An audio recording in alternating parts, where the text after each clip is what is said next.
an organization's identity, character, relationships, culture, and systems, all of which affect its success and profitability, are directly influenced by beliefs, whether we explicitly acknowledge those beliefs or not. Now, if we step out of the organizational frame for just a moment, we can apply this notion that belief shapes practice in every other arena of our life. Belief shapes practice. What does that really mean? It means that what we believe to be true shapes every choice we make, right? Every decision we make, every action we take, every relationship we have, how we treat people, who we include or exclude, not only at work, but in our relationship with our spouses and other loved ones, our children, our parents, our sisters and brothers, our neighbors, with the man or woman at the grocery store, at the market, on the bus. Every single thing we are and do. In other words, our identity, our character, our values, our relationships, the systems that we have in place in our lives are directly influenced by our beliefs, whether we explicitly acknowledge those beliefs or not. And those beliefs, every single one of them, affect our success or lack of success in our lives. Now, let me underscore that these beliefs run our lives. They run our life. Why? Because our unconscious is just as powerful, if not more so, than our conscious mind. Now, earlier I mentioned that Max wrote and spoke about leadership as an art and leadership as jazz. Just as I do in my own work, he also wrote and spoke about leadership as connecting your voice and touch. One of the stories that Max shares about connecting our voice and touch is in the prologue, the very beginning of his book, Leadership Jazz. It's also in his book called Dear Zoe. It is a very, very moving story. And it's a story that emerges from Max not as the CEO, as one of the top-ranked companies in the world. It's a story that emerges from his days and nights as a grandfather. One of my friends, who was fortunate to have Max as her mentor, up close and personal, says the story is one of the most beautiful childbirth and childhood stories ever written. In his book, Dear Zoe, Max writes a series of letters to his granddaughter, Zoe, who was born prematurely. At 24 weeks, she weighed 1 pound, 7 ounces, and she was only 11 inches tall. In fact, Zoe was so tiny that Max could slip his wedding ring all the way to the top of her tiny little arm. Now, as a mom who lost one of my own children, when he was about 25 weeks old, I can attest that my own son was small enough that I could have done the exact same thing with my own ring and his tiny little arms. So now, just let me share with you the story that makes me cry and sing every time I read it. The heart of the story is about Max's encounter with a nurse a few days after his granddaughter was born. As I mentioned, I first encountered this story in a book about leadership. It's a very fitting prologue to DePree's now famous book, Leadership Jazz. In his own voice, Max says, Esther, my wife, and I have a granddaughter named Zoe, the Greek word for life. She was born prematurely and weighed 1 pound, 7 ounces, so that my small wedding ring could slide up her arm to her shoulder. Now, the neonatologist who first examined her told us that she had a 5 to 10% chance of living 3 days.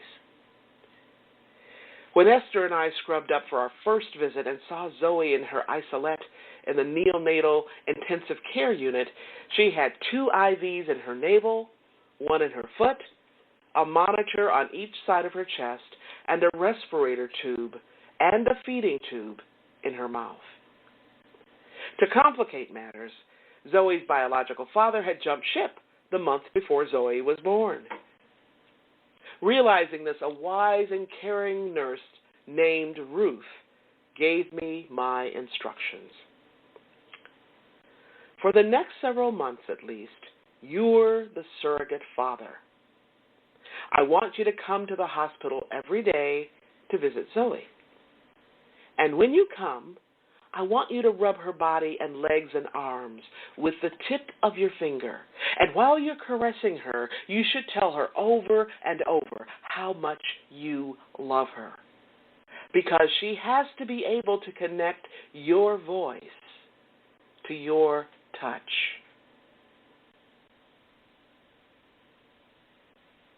Max goes on to say, Ruth was doing exactly the right thing on Zoe's behalf, and, of course, on my behalf as well. And without realizing it, she was giving me one of the best possible descriptions of the work of a leader. At the core of becoming a leader is the need always to connect one's voice and one's touch. Don't you just love that story? I've shared it with leaders in all kinds of places, classrooms, and my coaching and my consulting and my leadership institutes. So whether you're leading yourself, your team at work, your family, your church, your classroom, the city hall, or a board of directors, at the core of becoming a leader, who people can trust, a leader who people will follow, is connecting your voice and your touch. Now, this isn't something that happens overnight. It really is the work of becoming. Not of being, but of becoming. It is the work of becoming a leader. And it is one of the most thrilling journeys. Indeed, this is the journey of a lifetime. As I speak these words, know this. There is someone out there, someone who is longing to hear your voice. They're longing to feel and experience your touch. You may not know this person's name yet, but they're waiting. They're waiting just for you. Why? They're waiting for you to be a leader in their life. They're waiting for you to connect your voice and touch so that you can do the same in their life, so that you can make a difference in your own life and in theirs. You know, sometimes we're not even aware. We're not even aware that we're also waiting for someone. Waiting for someone. Right now, I want you to hit the pause button just for a moment and ask yourself, whose voice touches you? Whose voice moves you? And why? Why is that? What is it about that person's voice that actually touches or moves you? Can you name exactly what it is? Can you describe the feeling that person sparks within you? If you can, then write it down. Write it down. I also want you to ask yourself, what have I been aware of in my own voice? What have I been aware of in my own touch? What have I been aware of when I connect my own voice and touch?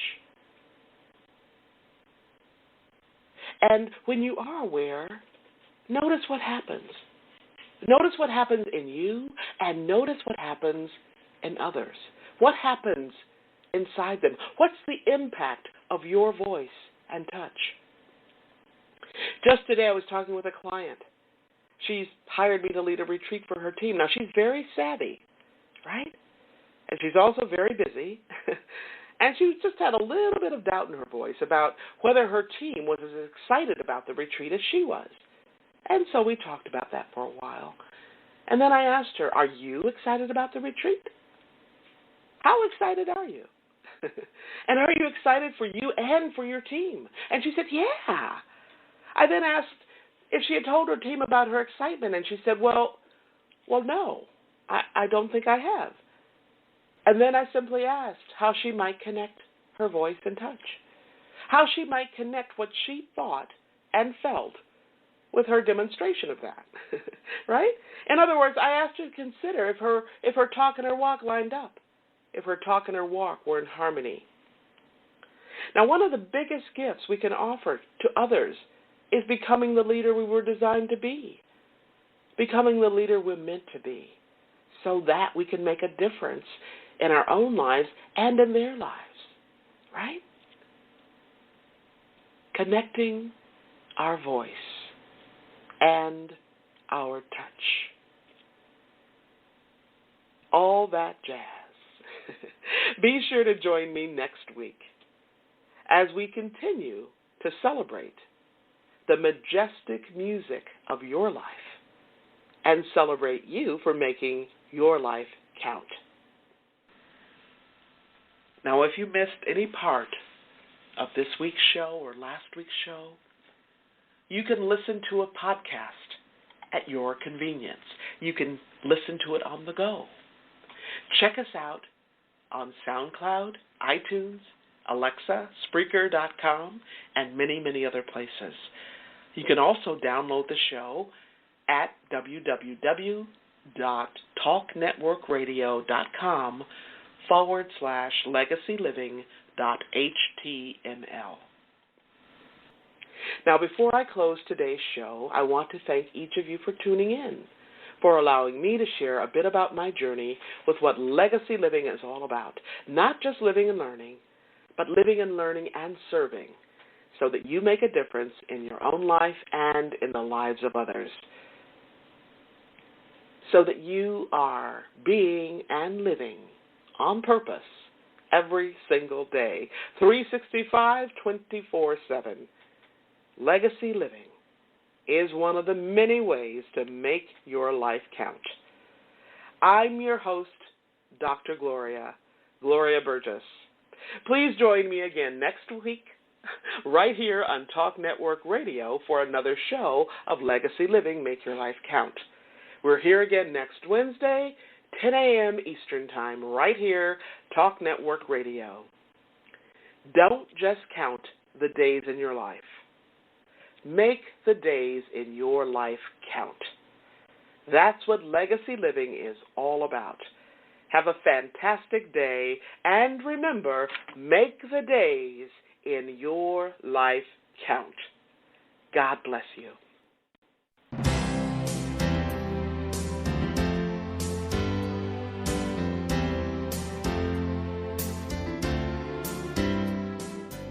That's our show today.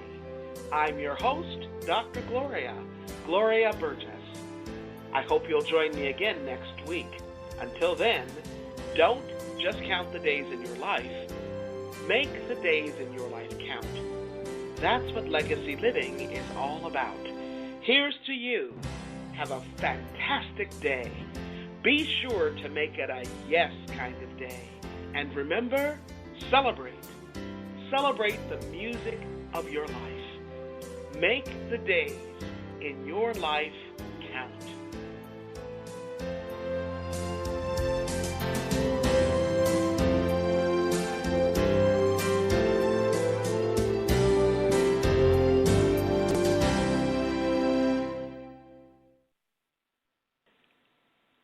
I'm so grateful that you joined me today.